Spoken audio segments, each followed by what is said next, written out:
The wagon wheels splintered with a sound like breaking bones, sending Eleanor James tumbling toward the canyon's edge as her world tilted into white oblivion. Time slowed to crystalline clarity. She could see every snowflake count, every rock that would break her fall 300 feet below. The irony wasn't lost on her. She'd come west to escape death only to find it waiting on a Montana mountainside. Tommy Morrison's face floated in the swirling void, 8 years old, gap-toothed, trusting. Miss Eleanor, catch me. But she hadn't caught him. Just like she wouldn't catch herself now. The wagon lurched to a violent stop, throwing Eleanor against the side rail hard enough to crack ribs. She gasped, tasting blood, and opened eyes she hadn't realized she'd closed. Inches from her face, the canyon yawned like a hungry mouth. Jesus, Mary, and Joseph. Jake Morrison whispered, his knuckles white on the reins. No relation to her dead student, though the shared name felt like God's cruel joke.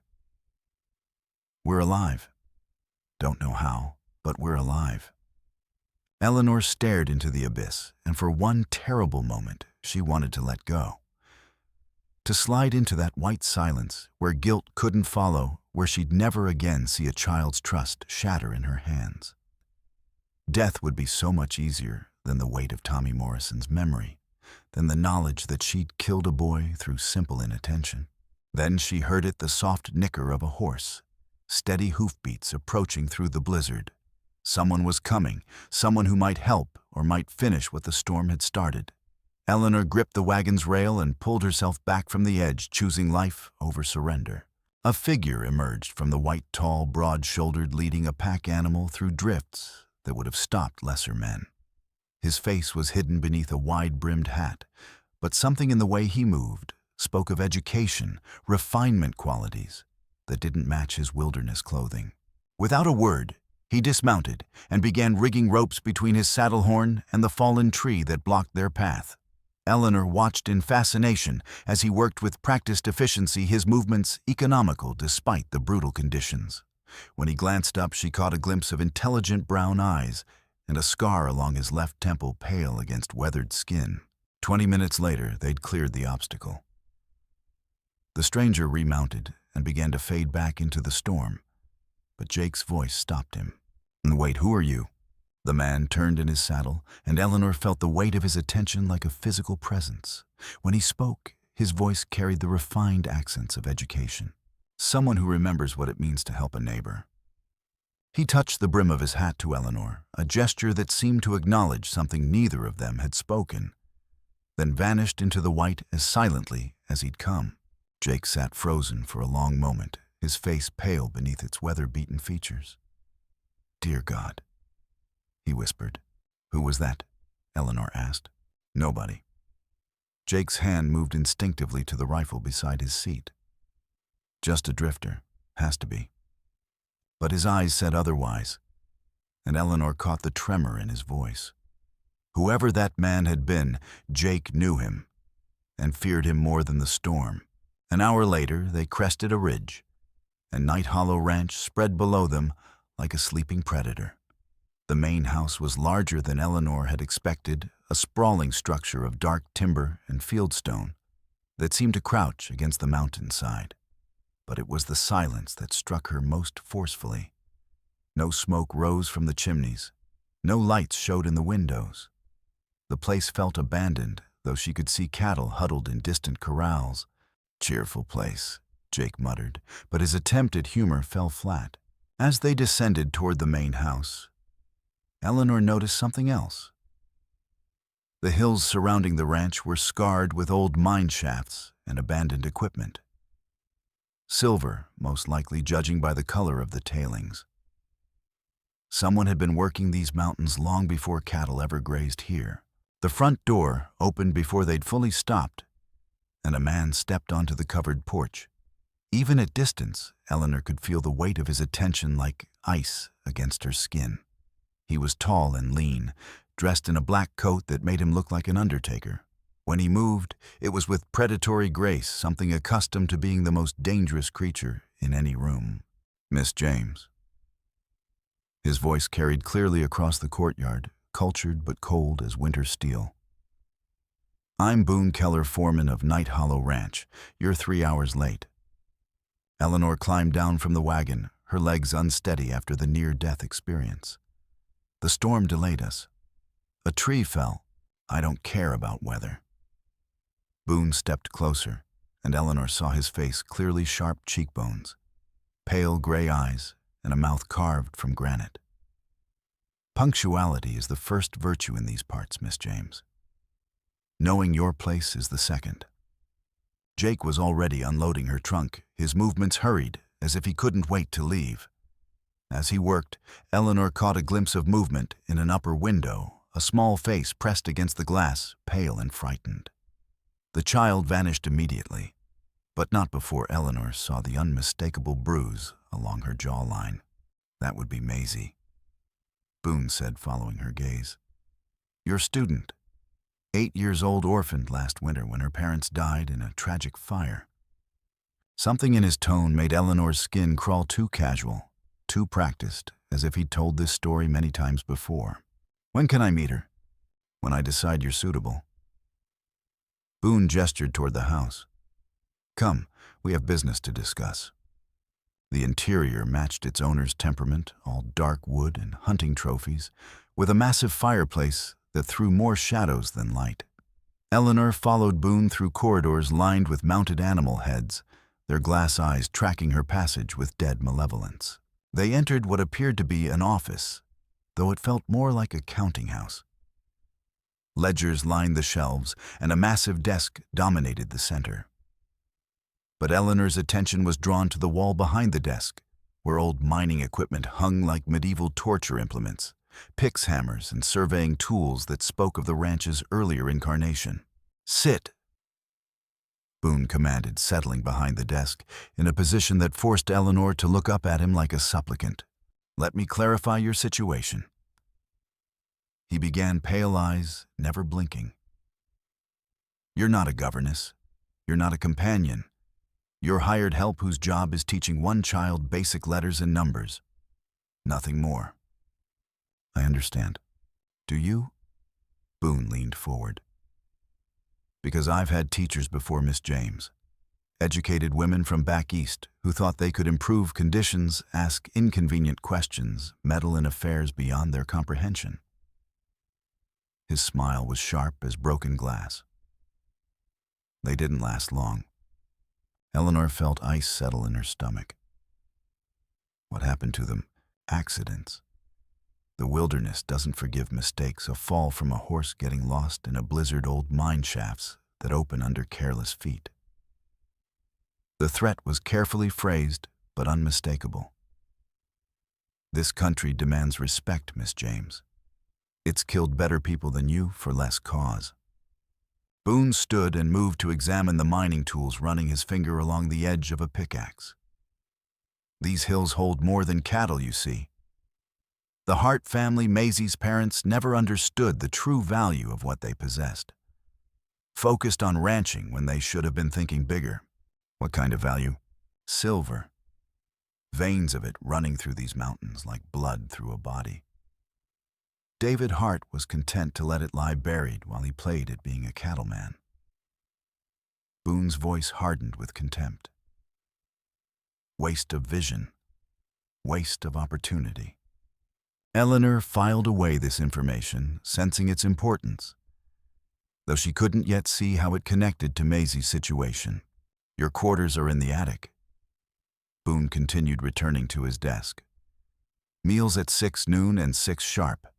You'll take them with the kitchen staff, not the family. Maisie joins you for lessons in the morning room from 9 to noon. That's your only contact with her. Clear? What about evenings? Surely the child needs discipline, not coddling. She's been through tragedy, yes, but tragedy builds character if you don't baby it. Boone's voice turned to ice. I won't have her spoiled by some soft-hearted woman who thinks kindness matters more than strength. Eleanor bit back her response, recognizing futility. For now, she needed to establish herself, learn the true situation. But she hadn't come this far to fail another child. Boone led her up narrow stairs to a cramped attic room, barely space for a bed washstand and trunk. A tiny window overlooked the ranch buildings, and a pot-bellied stove sat cold in the corner. Heat is earned through good behavior, Boone said, dropping her trunk beside the bed. Show me you're worth keeping warm. After he left, Eleanor sank onto the thin mattress and surveyed her prison.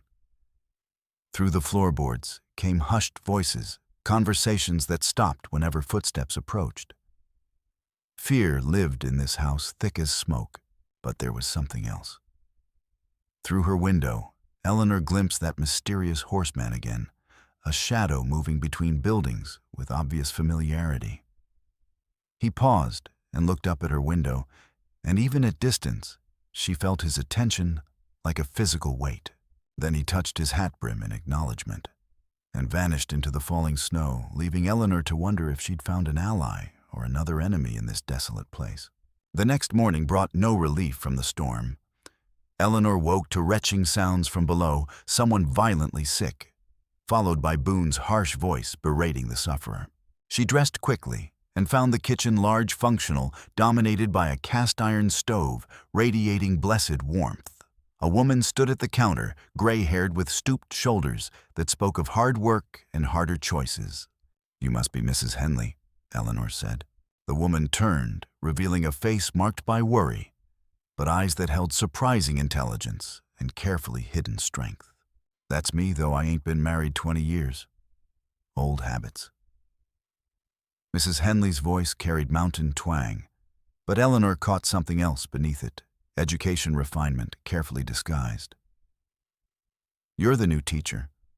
Heard you arrived in quite the storm." News travels fast. Everything travels fast in a place this small. Mrs. Henley poured coffee with hands that barely trembled, steady for someone supposedly terrified. "Coffee?" Eleanor accepted gratefully, noting how Mrs. Henley's movements were efficient, purposeful. Not the random motions of a frightened servant, but the careful actions of someone gathering information. "I heard someone being sick earlier. Is there illness in the house?" Mrs. Henley's face closed immediately. "Just the child. Gets poorly sometimes, especially in bad weather.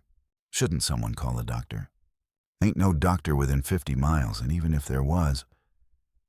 Mrs. Henley glanced toward the door. "Mr. Keller don't hold with coddling. Says weakness needs burning out, not nursing." Eleanor felt rage building. Where is Maisie now? Her room, most like. Poor little mite. Mrs. Henley lowered her voice, but Eleanor caught something calculated in the gesture, as if she wanted to be overheard. "I worked for the Hart family 15 years, Miss James. Watched that girl grow from a baby, saw how her parents loved her. What's happening now? It ain't right. The Hart family, I thought Keller owned this ranch." Mrs. Henley's cup rattled theatrical surprise. "Course he does. Don't know what I was thinking. Mr. Keller's owned this place, as long as anyone remembers." The lie was obvious, deliberately so. Mrs. Henley was feeding Eleanor information while maintaining plausible deniability. The question was why.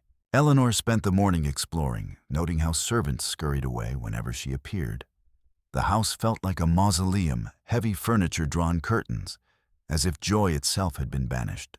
She found the morning room where lessons would occur, a bright space with tall windows overlooking the courtyard. A child's desk sat beside a larger one with worn primers and slates. But other contents caught her attention. Carved wooden birds covered every surface, sparrows, mostly, though she spotted robins and wrens. Beautiful work, each unique, crafted with obvious love. Eleanor picked up a sparrow, admiring the delicate featherwork and golden polish. "Papa made those." Eleanor spun to find a small girl in the doorway, Maisie Carter, though she looked younger than 8. Thin to fragility, auburn hair hanging limp around a face pale as moonlight. But her eyes broke Eleanor's heart, ancient, wary, holding pain no child should carry. "He must have been very talented," Eleanor said gently. Maisie crept closer, moving like something ready to bolt. Papa said sparrows were the bravest birds because they never gave up hope even in the worst storms. That's beautiful. Mr. Boone says hope is for fools. Maisie's voice barely registered. Says the sooner I learn that, the better. Eleanor knelt to the child's level. Up close, she could see fresh bruises on Maisie's wrists, the way she favored her left side. What do you think? Eleanor asked. Maisie glanced toward the door, then back. For a moment, something flickered in those haunted eyes. Not hope exactly, but its memory. I think Papa was the wisest man in the world, she whispered. Heavy footsteps echoed outside. Maisie immediately stepped back, her face going blank. Boone appeared in the doorway, pale eyes cataloging every detail, getting acquainted. His voice was deceptively mild. Good. Maisie helped Mrs. Henley with laundry. Miss James and I have matters to discuss. The child scurried away without looking back, leaving Eleanor alone with the man who held their fates in his cold hands. Touching scene, Boone said, examining the carved birds. David Hart was quite the craftsman. Pity he wasn't as careful with fire safety. Eleanor said nothing, but her silence seemed to amuse him. Natural curiosity about the fire, I don't fault you for it. Boone picked up a sparrow, turning it in his fingers. Started middle of the night. Old house, dry timber, winter air. Went up like kindling. How fortunate Maisie survived. Indeed. Found her outside in her nightgown, half frozen but alive. God protects children and fools, they say. Boone's fingers tightened around the bird. Eleanor heard wood crack, a wing breaking off, fluttering to the floor like something wounded. Accidents happen so easily. He murmured, crushing the sparrow completely. Even to beautiful things. The threat was crystal clear, but Eleanor met his gaze steadily. Yes, they do. That afternoon, Eleanor began her first lesson with Maisie. The child was clearly intelligent, reading above her age, showing remarkable mathematical aptitude. But she answered every question in monotone whispers, as if enthusiasm might invite punishment. Do you enjoy reading? Eleanor asked during a break. Maisie glanced toward the door. Mr. Boone says books fill heads with foolish ideas. What do you think? Another furtive glance. I used to love stories. Papa read to me every night. What kind of stories? Animation crept into Maisie's voice. Adventures mostly. Knights and dragons and princesses who saved themselves instead of waiting for rescue. Eleanor smiled. Those sound like the best kind. Mama said I could be anything when I grew up. Teacher, doctor even. Maisie's voice dropped. Even a writer. You still can. No. The light died in Maisie's eyes. Mr. Boone says orphans can't afford dreams. Says I should be grateful for whatever life gives me. Eleanor felt cold fury building, not wild anger that had led to Tommy Morrison's death, but purposeful rage. She thought of the crushed sparrow in Boone's hands, the casual cruelty in his eyes. Maisie, she said carefully, has Mr. Boone ever hurt you? The child went white. I'm clumsy. Fall down a lot. Those bruises on your wrists. I fell. Panic edged Maisie's voice. Always falling. Ask anyone. Before Eleanor could press further, Mrs. Henley appeared, face drawn with worry or carefully crafted concern. Maisie, child, Mr. Boone wants you in his office, right now. The girl went even paler, rising on trembling legs like a condemned prisoner approaching execution. Eleanor started to follow, but Mrs. Henley caught her arm. Don't. It'll only make things worse. I can't just let him. You can't stop him either. Not yet. Mrs. Henley's grip tightened, and Eleanor felt strength that didn't match the woman's supposedly frightened demeanor. But maybe, if you're smart, if you're patient. From down the hall came Boone's raised voice, followed by a child's muffled cry. Eleanor jerked toward the sound, but Mrs. Henley held fast. 2 other teachers came before you. Mrs. Henley whispered urgently. Good women both. Tried to help Maisie stand up to Mr. Boone. One had an accident with her horse, other got lost in a blizzard. Eleanor felt ice in her veins. Accidents. Sheriff called them that. Sheriff Davies is understanding about Mr. Boone's employee problems. The crying stopped, replaced by ominous silence. Eleanor strained for any sound indicating Maisie's condition. "How long has this been going on?" she asked. "Since the fire. Since Mr. Boone became Maisie's guardian and inherited the ranch." Mrs. Henley released Eleanor's arm, face etched with supposed guilt. "I try protecting her when I can. But I'm just the cook. He tolerates me because I knew his mother back in St. Louis." Eleanor filed this away, another piece of Mrs. Henley's carefully constructed persona. The woman was revealing just enough truth to seem believable, while hiding something much larger. A door slammed. Heavy footsteps. Mrs. Henley immediately busied herself with imaginary tasks. Maisie appeared moments later, moving stiffly, as if each step caused pain. Fresh bruises were forming on her upper arms. "Are you all right?" Eleanor asked softly. Maisie nodded without meeting her eyes. "Mr. Boone says lessons are finished today. Says I need thinking about proper behavior." Eleanor wanted to gather the child close promise everything would be all right. But Mrs. Henley's warning echoed. 2 other teachers had tried to help, and both were dead. Instead, she knelt beside Maisie and whispered, "Do you remember what your papa said about sparrows?" Maisie's eyes flickered with something that might have been hope. "They never give up even in the worst storms." "That's right. And sometimes when storms are worst, help comes from unexpected places." That night, Eleanor lay awake, listening to the house settle. Through thin walls, she could hear Maisie crying not normal childhood tears, but hopeless weeping of someone who'd learned the world held no safety. Near midnight, she heard soft creaking on the roof, above footsteps, moving across shingles with practiced stealth, heading toward where Maisie's room would be. Eleanor crept to her window and peered into the storm. A figure was silhouetted against swirling snow, the same mysterious horseman from the trail. As she watched, he lowered something through what must have been Maisie's window, then vanished as silently as he'd come. The next morning, Maisie clutched a small bottle of medicine and warm bread that hadn't come from Mrs. Henley's kitchen. "Where did you get those?" Eleanor asked during lessons. Maisie's eyes darted to the window, then back to her slate. "Found them." "Maisie, if someone is helping you, no one's helping me." The child's voice was flat final. "I'm all alone. Mr. Boone says so every day." But Eleanor noticed how Maisie's fingers traced the window glass, how her eyes searched the tree line. Someone was watching over her, someone who cared enough to risk Boone's wrath.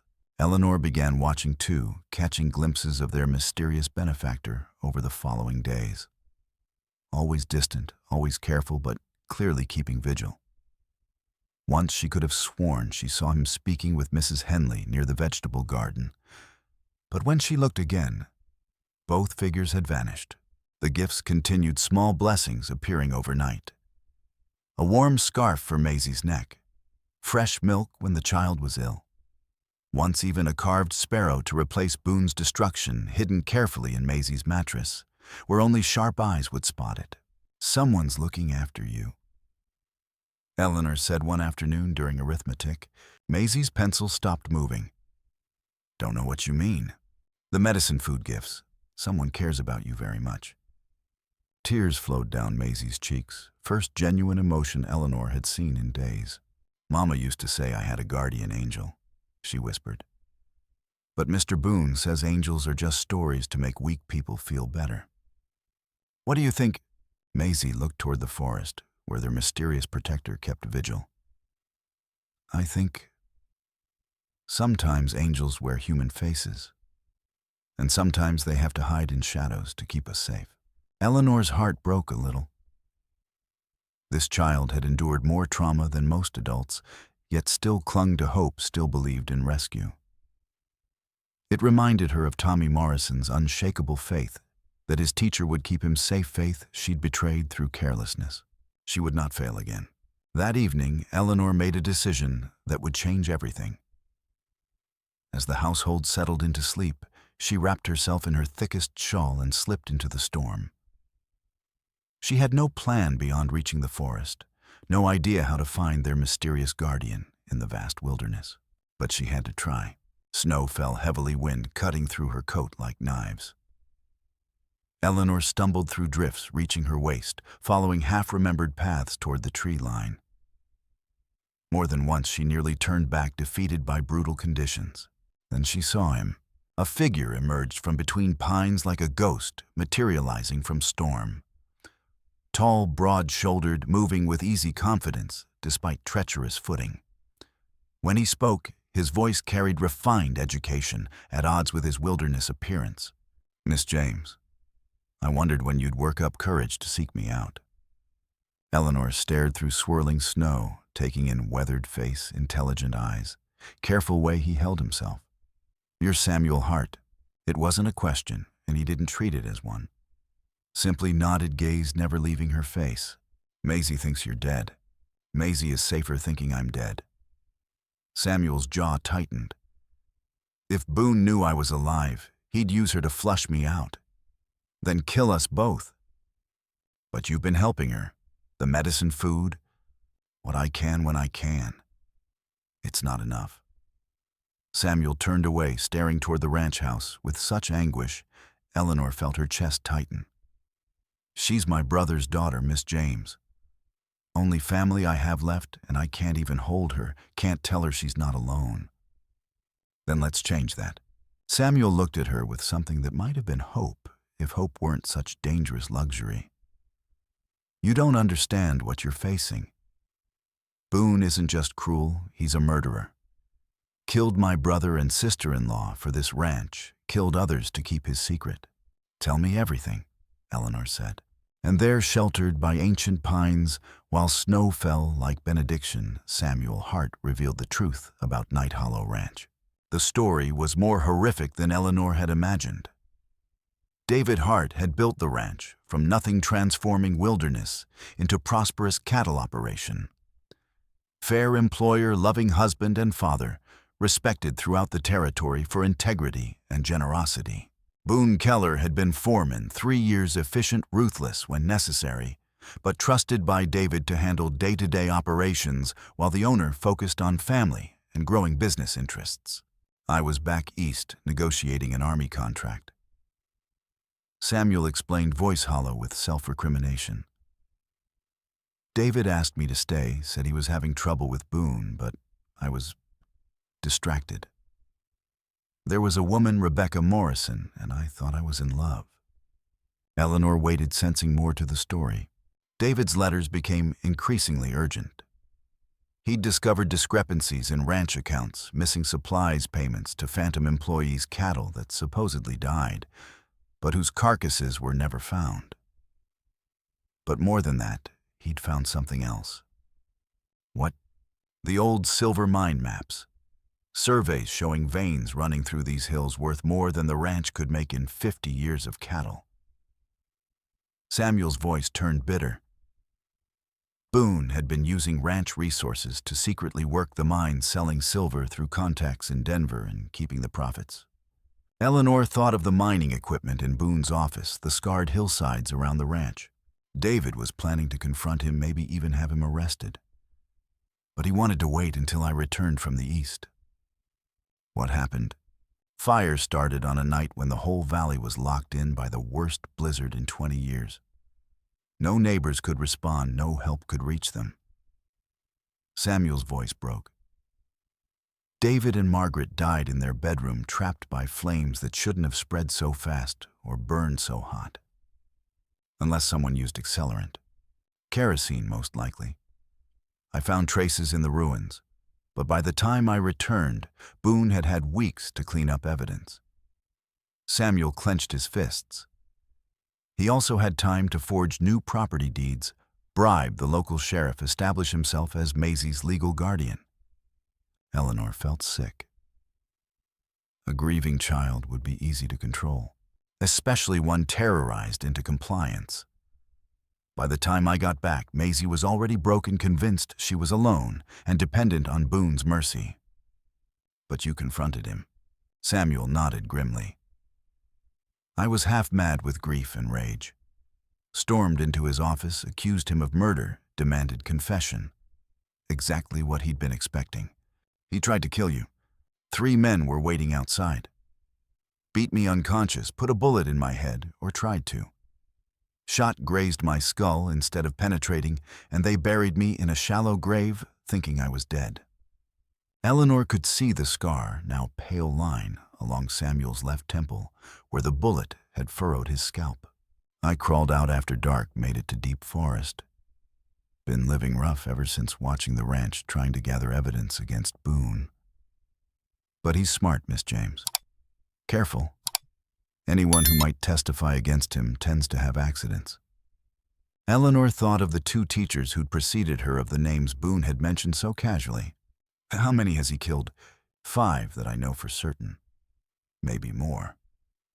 Samuel's face was haggard in moonlight. And now he has you in his sights. I've seen how you look at Maisie, how you want to protect her. That makes you dangerous. Then we have to stop him. How?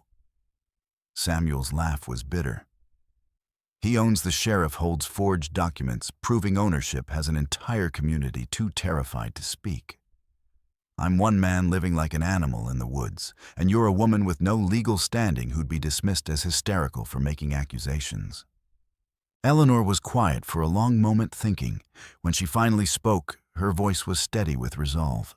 Then we make him overplay his hand. Force him into a mistake that even his bought sheriff can't explain away.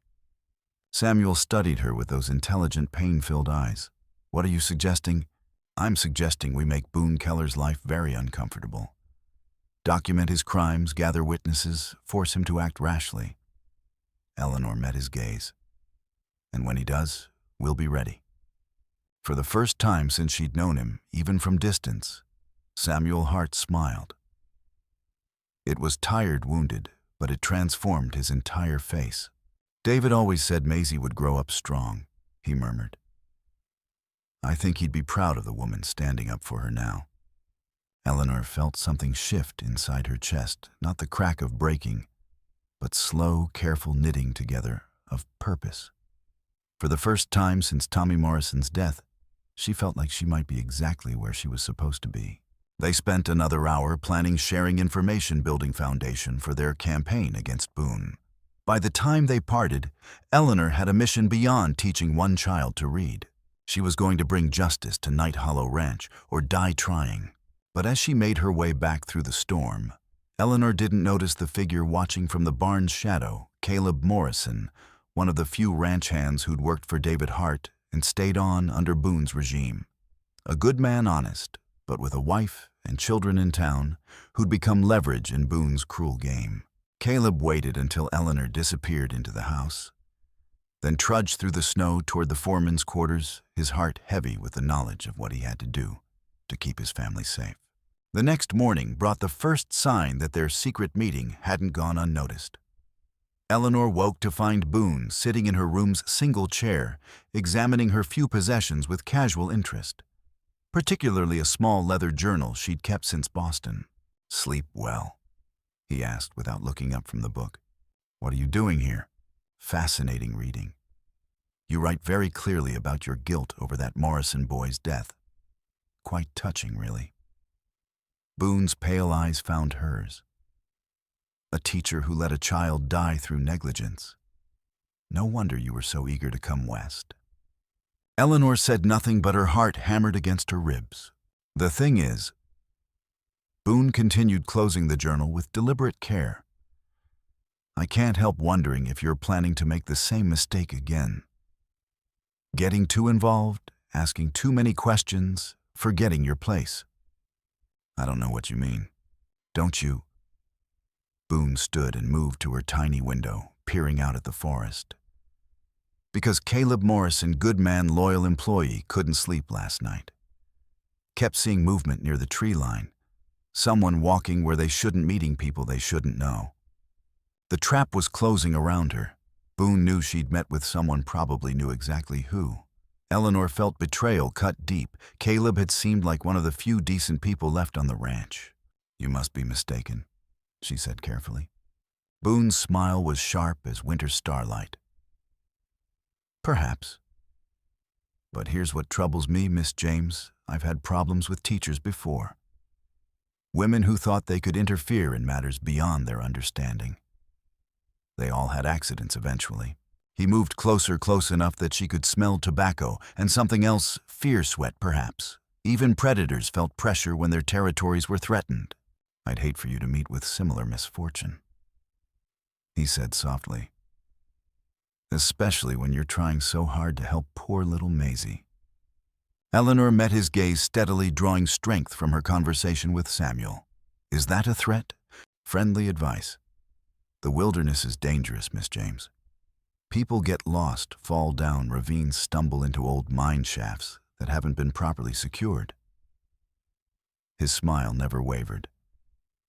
Accidents happen to those who go places they don't belong. After he left, Eleanor sat on her narrow bed, mind racing. Boone was tightening the noose, using Maisie as leverage.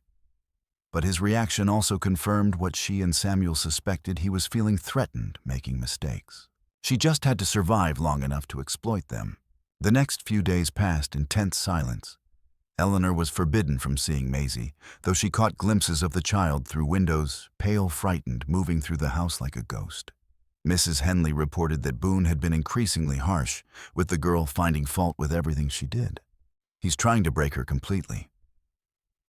The cook whispered during one of their brief conversations, though Eleanor noticed how Mrs. Henley's eyes darted around the kitchen as if cataloging every detail. Wants to make sure she never questions his authority again. Eleanor spent her enforced leisure exploring the house, memorizing layout, searching for evidence of Boone's crimes. She found plenty ledgers with obvious falsifications, correspondence with the corrupt sheriff, even a locked box containing what appeared to be forged property deeds and mining claims. But she also found something that made her blood run cold. Hidden in Boone's desk was a collection of newspaper clippings, all bearing the same headline: School teacher dies in Boston accident. The stories detailed Tommy Morrison's death and the investigation that followed Eleanor's subsequent disgrace.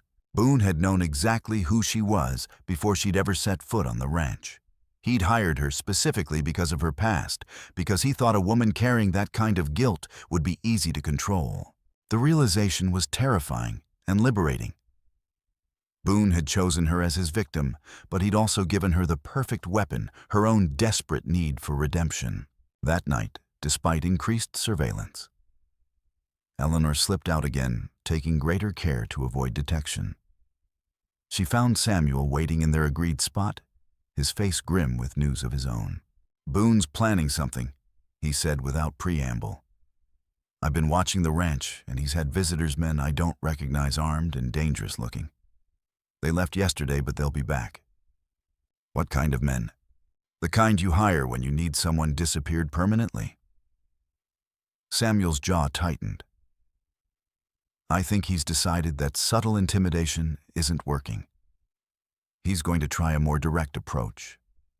Eleanor told him about the newspaper clippings, about Boone's careful manipulation of her hiring, and most disturbingly, about Caleb's betrayal.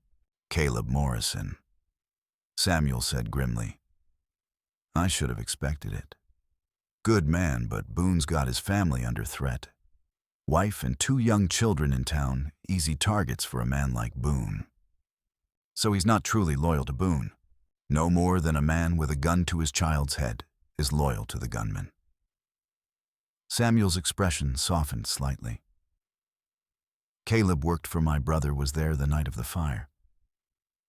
If we could find a way to protect his family, he might be willing to testify. More than that. Caleb knows things, saw things the night David and Margaret died. But Boone's made it clear what happens to people who talk. They spent the next hour refining their plans, but both knew time was running out. Boone was preparing for a final confrontation, and when it came, it would be brutal. 3 days later, Eleanor's worst fears materialized.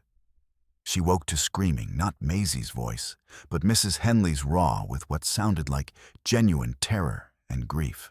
Eleanor raced downstairs to find the kitchen in chaos. Mrs. Henley knelt beside the back door, cradling something in her arms, tears streaming down her face. As Eleanor drew closer, she saw what had caused such anguish. It was a sparrow, one of the carved birds from the morning room, but this one had been deliberately mutilated. Its wings were snapped off. Body crushed and tied around its neck was a piece of paper with a message in Boone's angular handwriting. "This is what happens to things that try to fly too high." "He knows," Mrs. Henley whispered. And for the first time, Eleanor heard what sounded like genuine fear in the woman's voice. "God help us all, he knows everything." Eleanor felt ice forming in her veins. If Boone had discovered Samuel's identity, if he knew about their alliance. "Where's Maisie?" she asked urgently.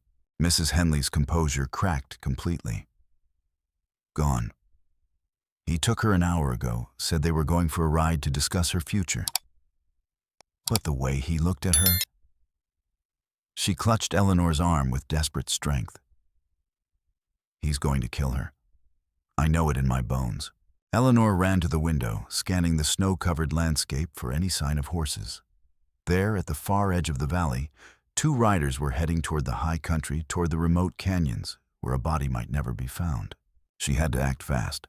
Eleanor grabbed her coat and ran for the stable mind, racing through possibilities.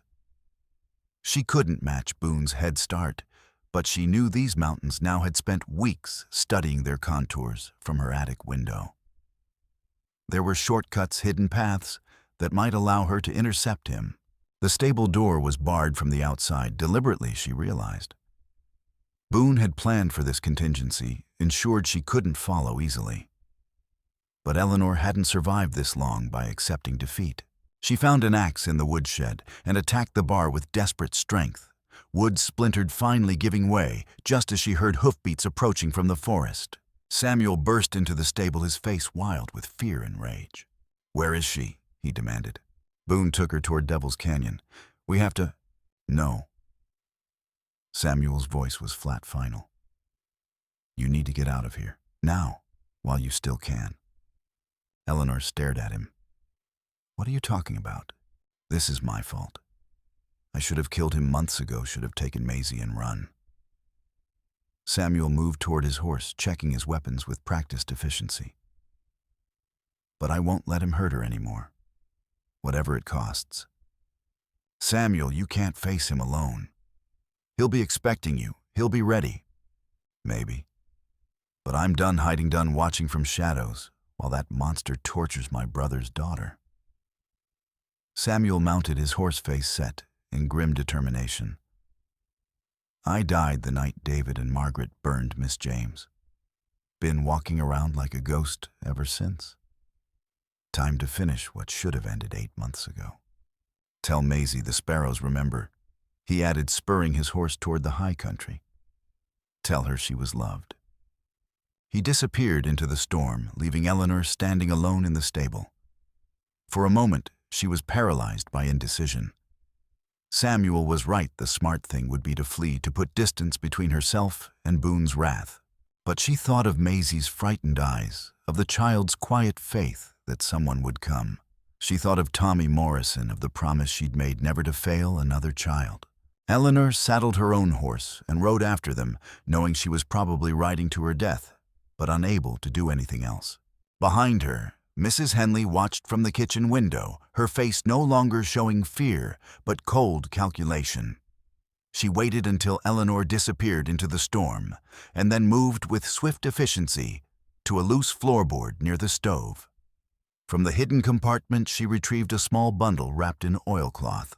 Inside were items that would have shocked Eleanor: a federal marshal's badge, official credentials, and a detailed report documenting months of careful investigation into Boone Keller's crimes.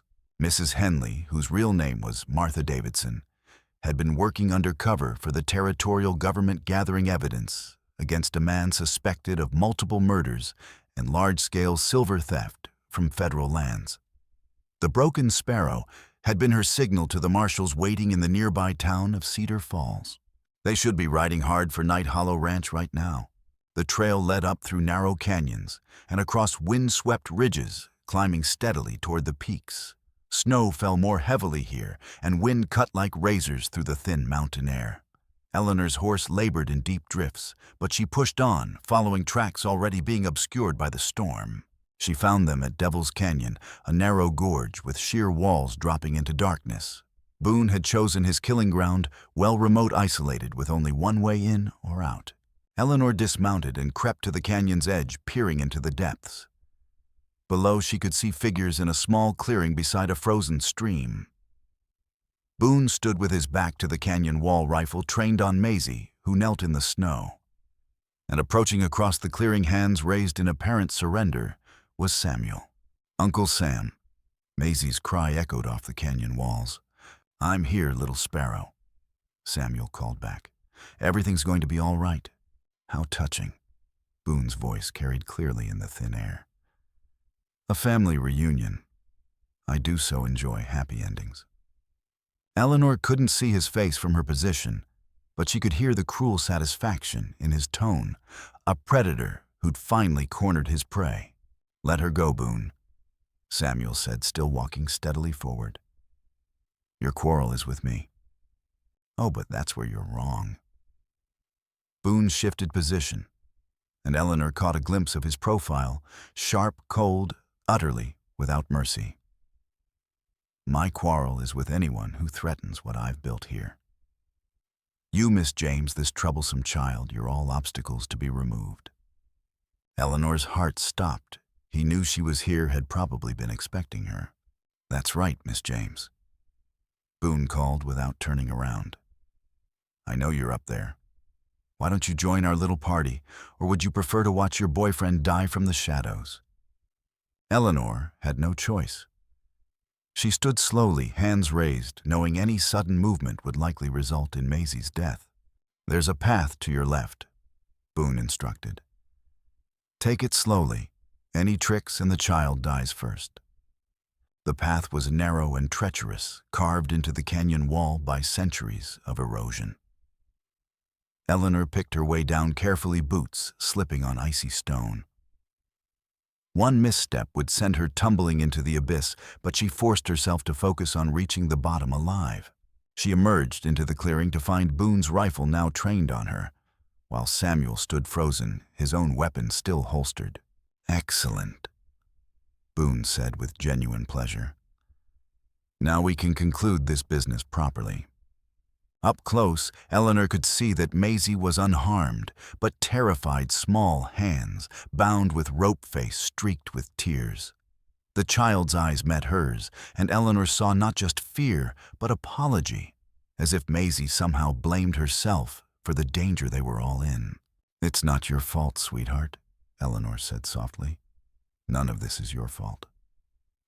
"How touching," Boone sneered. The teacher offering comfort to her student. "Tell me, Miss James, did you offer similar comfort to Tommy Morrison before you let him fall to his death?"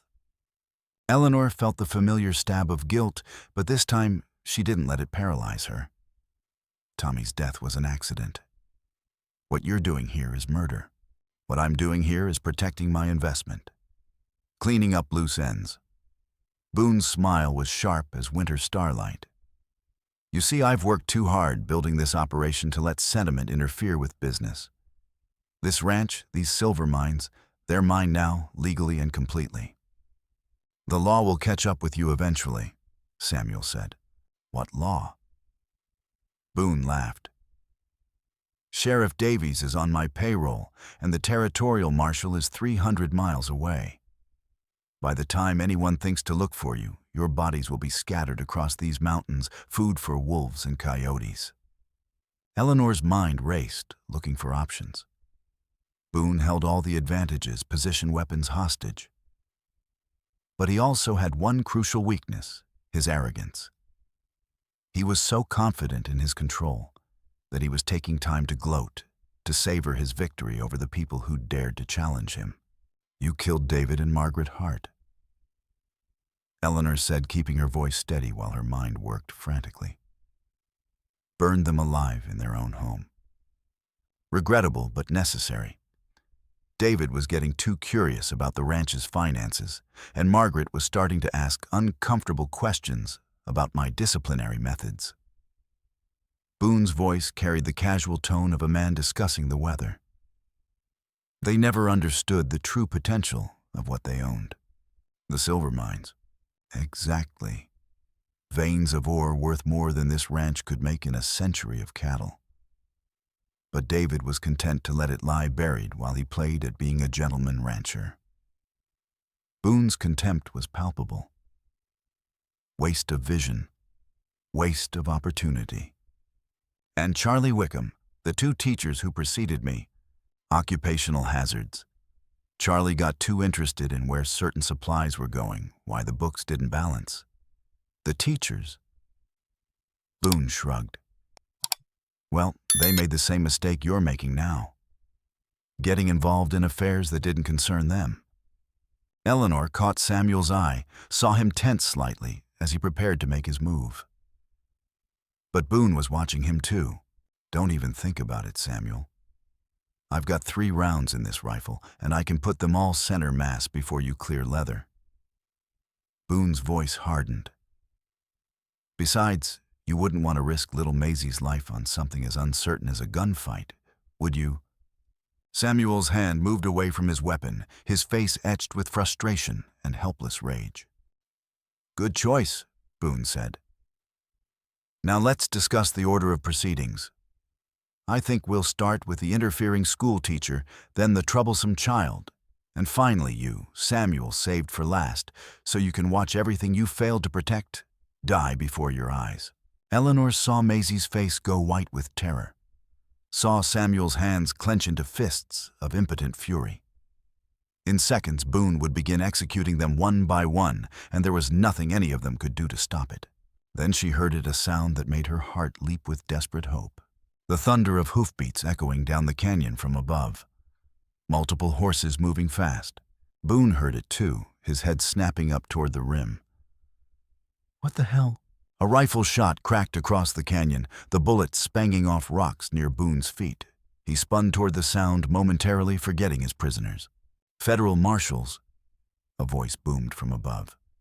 Drop your weapons and surrender. Eleanor didn't hesitate. She threw herself at Maisie, grabbing the child and rolling them both behind a large boulder as Boone's rifle swung back toward them. The shot went wide, chipping stone inches from Eleanor's head.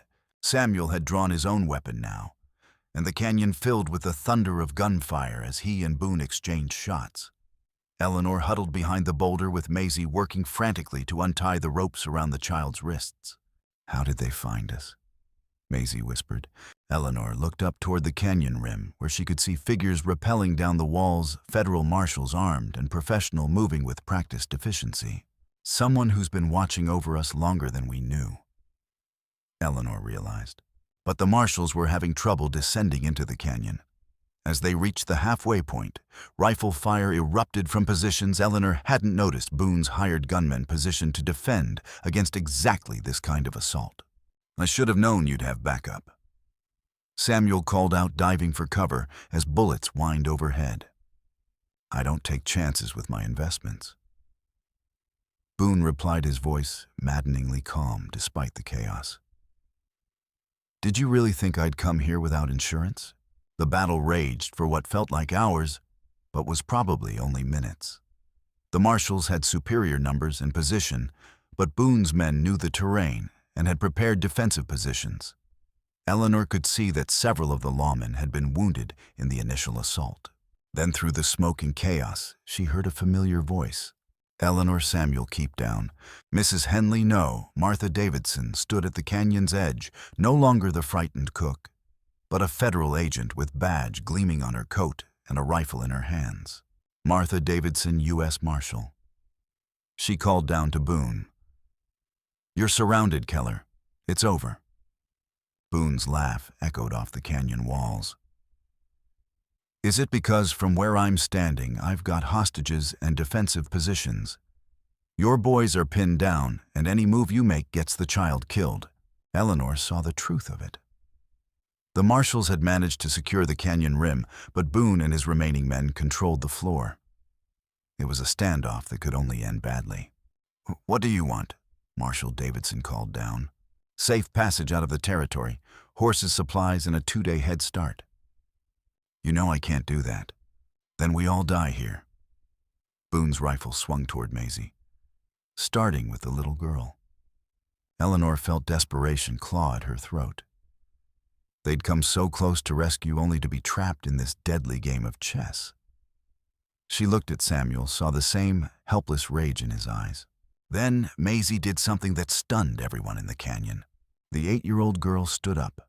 Despite the rifle pointed at her heart, despite the chaos and gunfire, she rose to her feet and looked Boone directly in the eye. "You're not my guardian," she said in a clear, steady voice that carried across the sudden silence. "You never were. You're just a man who kills people and steals things and hurts children." Boone's face contorted with rage. "Sit down, you little, and I'm not afraid of you anymore." Maisie continued, her voice growing stronger. "Papa told me that sparrows are brave because they know that even the worst storm has to end. Well, your storm is ending, Mr. Boone. I can see it in your eyes." For a moment, everyone in the canyon was frozen by the child's courage. Then Boone snarled and swung his rifle toward her. Brave words from a dead girl. Samuel's shot took him in the shoulder, spinning him around. But Boone kept his feet, bringing his weapon back up with desperate fury. Eleanor saw what was about to happen and made a choice that surprised even her. Instead of staying behind cover, she stepped out into the open, placing herself between Boone's rifle and Maisie. "If you want to hurt her," Eleanor said quietly, "you'll have to go through me first." Boone's eyes went wide with something that might have been respect or might have been madness. So be it. The rifle cracked, but the shot went wide as a figure tackled Boone from behind. It was Caleb Morrison, who had apparently been wrestling with his conscience throughout the entire confrontation. "I can't do this anymore." Caleb gasped as he and Boone rolled in the snow, fighting for control of the weapon. "I can't let you hurt that little girl." The rifle went off again, and both men went still. For a heartbeat, no one moved. Then Caleb pushed himself up, blood streaming from a gash on his forehead, but otherwise unharmed. Boone lay beneath him, eyes staring sightlessly at the storm clouds above. The sudden silence in the canyon was broken only by the wind and the distant calls of the marshals above. Eleanor rushed to Maisie, gathering the child in her arms, while Samuel knelt beside Caleb to check his wounds. "It's over," Samuel said quietly. "It's finally over." But Eleanor could see the pain in his eyes, the knowledge that justice had come at a terrible cost. So many lives lost, so much damage done. And for what silver in the ground that would have been there for generations to come. In the hours that followed, the full scope of Boone's crimes was revealed. Marshal Davidson's investigation had uncovered not just the murders and theft, but a network of corruption that reached into the territorial government itself. Sheriff Davies was arrested along with several other officials who'd been taking Boone's money. The forged property deeds were exposed, and Samuel's legal ownership of the ranch was confirmed. But more importantly, Maisie was finally safe, finally free to begin healing from the trauma she'd endured. Caleb Morrison, despite his moment of betrayal, was granted immunity in exchange for his testimony. The guilt over his wife and children's safety had driven him to inform Boone of Eleanor's meetings with Samuel. But in the end, he'd found the courage to do what was right. "I don't expect forgiveness," he told Samuel as they prepared to leave Devil's Canyon. "But I want you to know, your brother was a good man. The best boss I ever had. What happened to him and his wife? It's haunted me every day since." Samuel clasped the other man's shoulder. "David believed in second chances, Caleb. I think he'd say you earned yours today." The process of healing wasn't easy. Maisie had nightmares, moments of panic when she thought Boone might return. But slowly, with patience and love, she began to trust again, to remember what it felt like to be a child instead of a victim. Eleanor found her own healing in the work. She established the Night Hollow School in the ranch's old morning room, teaching not just Maisie, but the children of neighboring families who'd been too afraid to visit during Boone's reign of terror. Samuel threw himself into rebuilding the ranch, restoring it to the prosperous operation his brother had envisioned. But he also made changes. The workers were treated fairly, the community was welcomed, and the darkness that had hung over the valley for so long began to lift. The silver mines were sealed and turned over to the territorial government, though Samuel retained legal ownership of the land. He'd seen enough of what greed could do to good people. Spring came early to Night Hollow that year, melting the snow and revealing ground that seemed eager to support new growth. Wildflowers bloomed in profusion, and birds returned to nest in the eaves of the buildings. Eleanor was teaching a lesson on natural history when she noticed Maisie staring out the window with unusual intensity. "What is it, sweetheart?" she asked. "Sparrows," Maisie said with wonder. "A whole flock of them." Eleanor looked out to see dozens of small brown birds flitting among the trees, their songs filling the air with joyful noise. "Papa always said they were the bravest birds," Maisie continued, "because they never gave up hope even in the worst storms." "Your papa was a wise man," Eleanor said gently. "Uncle Sam says I'm brave like a sparrow, too. Says I proved it that day in the canyon." Eleanor smiled. "I think he's right. You showed all of us what real courage looks like."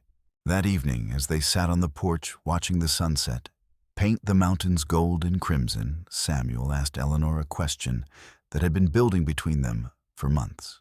"I've been thinking about the future," he said carefully. "About what we build here." Eleanor waited, sensing the importance of the moment. This ranch needs more than just cattle and crops. It needs to be a place where families can feel safe, where children can grow up without fear. Samuel turned to face her fully. "I can't think of anyone I'd rather build that future with." The proposal wasn't spoken directly, but Eleanor understood what he was offering: not just marriage, but true partnership in transforming Night Hollow Ranch from a symbol of fear into something that represented hope and healing. "Yes," she said simply. "Yes to the ranch, or yes to all of it. The future, the partnership, the family we're building together." Eleanor reached for his hand, feeling the strength and gentleness that had sustained them through the darkest times. Yes to healing and hope and second chances. That night, as Eleanor tucked Maisie into bed, the child had one more surprise for her.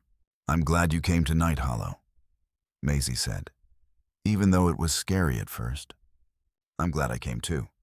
Do you think Papa and Mama would be happy about you and Uncle Sam?" Eleanor considered the question seriously. "I think they'd be happy that you're safe and loved. I think they'd be proud of how brave you've been." Maisie smiled, not the careful, fearful expression Eleanor had first seen, but a real smile full of warmth and mischief. "I think they would too. And I think they'd want you to have this." She pulled something from under her pillow, a carved sparrow, beautiful and perfect, with wings spread as if ready to take flight. "Uncle Sam made it for me," Maisie explained. "But I want you to have it. So you'll always remember that even when things seem hopeless, the sparrows never give up." Eleanor accepted the small wooden bird, feeling its weight in her palm.